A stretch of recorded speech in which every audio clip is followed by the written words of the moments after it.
Is running a family business when things get tough better or worse? Well, Jeffrey Davis can probably have an opinion on that. He's only been the chairman and CEO of Mage for nearly 35 years. Jeffrey, welcome to the Language of Business. Well, thank you very much for having me. I really appreciate this opportunity to talk to your listeners. Mage consults primarily to family businesses. Are you crazy busy or crazy quiet right now in the wake of social distancing and COVID?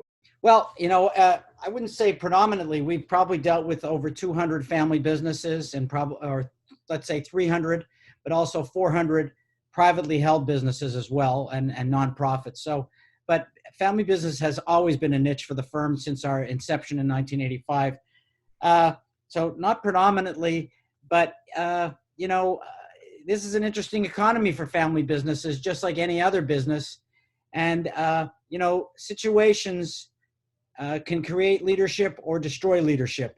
And you see that happening in family business, maybe at a pace that might be harder than just regularly privately held companies. Because they don't have to be slaves to decades old systems or standard operating procedures, right now, is it a blessing or a curse to be a family business during the coronavirus? Well, it's always a blessing to have a family business if you run it right. But you can draw a line in the sand. The family business that runs it on a performance-based system usually has outside experience where the family gets trained outside the firm, the organization, and learns proper organizational standards and metrics. People who bring in professionals to work in their company and let them do their jobs, they tend to be much more successful than the family that believes that the family has to be running the firm, doesn't have experience outside the firm, and runs on what I would call a family communication model, not a corporate model. And so I'll repeat the question, is that family communication model helping or hurting these days? Oh, the family communications, definitely. It's crushing. It's crushing. It's not the way to go right now. Are your businesses that you consult to more worried about a lack of revenue or controlling costs? Well, when this whole thing started, they were worried about cash flow. As the shock of what's going on has hit them, and they realized that there is a new economic reality, and that the old reality will never come back again. They've been, the ones who have moved quickest to experiment with go-to-market and what their value is to the marketplace have done the best at refining that and figuring out what that is. Jeffrey, could you tell us a little bit more about what types of clients you have as part of Mage? Well, I might answer you in a little indirect. I'm a big fan of marketing. I used to work for Madison Avenue marketing firms, so I like psychographics. My best client is a lifelong learner. And lifelong learners in our 700 clients have been in a lot of family businesses, privately held, a lot of food companies, a lot of distribution companies, some small manufacturing, a lot of service companies. We've worked a lot in law firms, accounting firms, investment firms. Those are not family businesses all the time. So we've really worked across the board, but we've really stayed away from VC-backed firms because they have a different model for leadership and organizational development. And I really don't work a lot in the public sector. I leave that to other firms that are really geared towards the public sector market. So I'm really focusing much more family, private, nonprofit. Outside of cash flow, what is the number one thing that is keeping most of your clients up right now at night? Well, this might not be the answer that you were thinking of. I just got off the phone with somebody and I said, you're in a marathon and you need to take care of yourself or you can't take care of others. And a lot of these people are letting stress ruin their patterns. If you're not waking up at the same time, going to bed at the same time, eating 3 healthy meals a day, exercising, working, socializing, really creating structure and really, living a good life with structure and balance, then don't expect your employees to do that. And that's the biggest thing. And they're letting the stress take them over to the point that they can't sleep, they can't eat. And it's affecting, and so they can't be effective. So you don't think things are ever going to get back to where they were in, say, January, February of 2020? I'm not the all-powerful Oz, but from my knowledge, there has not been a major war or major economic shift in the history of the world where when it was done, it went back to the old way.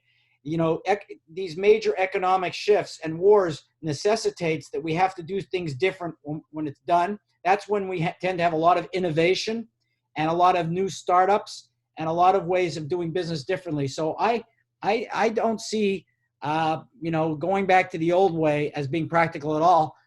For me, I mean, this was a very predictable event. I read the news. I was listening, and my company went virtual 3-4 years ago and prepared for this. I've been dealing with crisis my whole life. So crisis has been my whole life. And my book, which you are so kindly were involved with writing the inscription up front, my book was really about how good leaders or great leaders deal with crisis. So I've always been about dealing with crisis. And this is a time when I think leaders can emerge. And, when it's a great economy, Greg, I think you know this as well as I do. When leaders make change, people are always like, why are they making change? I mean, things are going so great. And right now, people want leaders to make change. They expect their leaders to be leaders. And this is the time to make change. And what do you think are the number one or number two pieces of leadership advice that you're giving to your clients these days? Well, believe it or not, I don't want to sound cliche, but I still think culture beats strategy 3-1. Culture beats niche 3-1. Culture beats everything. And I say to people, it's not socially disconnecting. It's just the old way of disconnecting. This is an opportunity to connect more than ever before with your people. And you got to bring your team together, be clear what the strategy is, get them on board, get them aligned, forget old-fashioned job descriptions of what they were 2 months ago, realign your people to what the market needs and keep them moving. So, I just think this is a time to be making a lot of change. And it's an exciting time. And leaders need to make it exciting for their workers. That's what I'm seeing. Some of my clients, I would have been shocked 2 months ago, are way up. They're not even flat. They're way up. And I would say they jumped on this right away and they understood the power of leadership and building culture. Do you find that because this is a crisis, you're actually telling some members of the family to retire? Well, I was always doing that. I've never prescribed to the old-fashioned model that every family member deserves a job in perpetuity forever. I believe that even in family business, you need to earn your job. I've always been under the belief that the Ford Motor Company has a pathway that says a Ford can be the head of Ford if they earn it, and there's a track for that. I believe in that. I earlier in my career, I worked for a division of Johnson & Johnson. I've always been a believer that J&J had a track for successful Johnson family members. But if you don't deserve it, you don't want to run the company, you don't want to ruin that family legacy. Speaking of that, most businesses are lucky to survive 2 generations, let alone 3 or more. What are you telling your clients right now? Are they able to go all the way beyond the 3rd or 4th generation? Well, I don't really talk about generations right now. Right now, I'm talking about it's a new economy. Nobody really knows the answer. Nobody knows how long it's going to go. That's pretty predictable in business. I go, but if you're not out there experimenting and working and investing in your people and investing in your clients and investing in the market, don't expect to get a return. This is the time to show people loyalty. This is the time for people to pull together, not pull apart. America is a grassroots country. And we've always found there's always been a lot of debate about how great our federal government has been at moving in times of crisis quickly. You can go back to the First World War, the Second World War.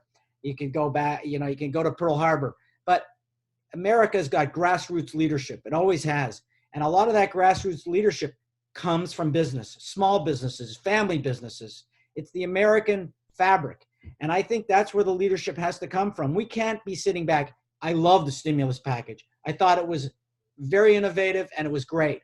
It gave us a bridge, a Band-Aid to us solving the problem ourselves. But I think we've got to step up and we've got to solve the problem. We can't continuously get bailouts. So let's continue on the loyalty theme for a second. Warren Buffett is fond of reminding us about the Ovarian Lottery. If your last name is the same as the owners of the company, you're going to obviously have loyalty, provided, in your words, Jeffrey, you're getting the job done. if a family business is hemorrhaging cash, as I'm sure some of your clients might be right now, how do you turn to non-members of the family and say, I know you've worked here for 30 years, but we have to take care of ourselves first. Sorry, we're furloughing you. Well, that's a loaded question, Greg, and there's more to it, I think, than you say. I say to the families that have generated, let's say, modest wealth over the years, that in a business, as an equity owner, you're not just a salaried employee. You're not an employee. And that is, on the good years, you get to take out, and on the bad years, you got to put back in. And if you don't put back in, if you don't have that back and forth, then you're not really an owner. And that's really critical as far as I'm concerned. So for me, this is a time for owners, if they have to, if they're bleeding, to reinvest in their business, or they're showing their people they don't care about it. But if you're going to let go of people, be careful who you let go of, because your staff is going to look and say, is it me? Am I next? Look who they let go of and look who they kept. This is not a fair company. And again, I think what you do is you crack the culture. I know for me, when the whole thing started and the press really started to take hold on this, I went to my staff at Mage, which is my consulting firm, and I said, do me a favor. Don't watch the news more than an hour a day. I don't want you to go crazy. And actually, one of my staff members who's a news junkie, and he loved the advice long term. And I said, now, this is a war. I want to see my troops get to war, get to work. You're not getting laid off. You're not getting fired. I'm paying your paycheck. Let's go, be successful, and feel good about ourselves. Jeffrey, thank you very much. Well, thank you, Greg. And I really appreciate this opportunity. As you know, I could probably speak on this for hours, but I hope this is helpful for people. This was terrific. Jeffrey Davis, the chairman and CEO of Mage, a family consulting firm going back 35 years.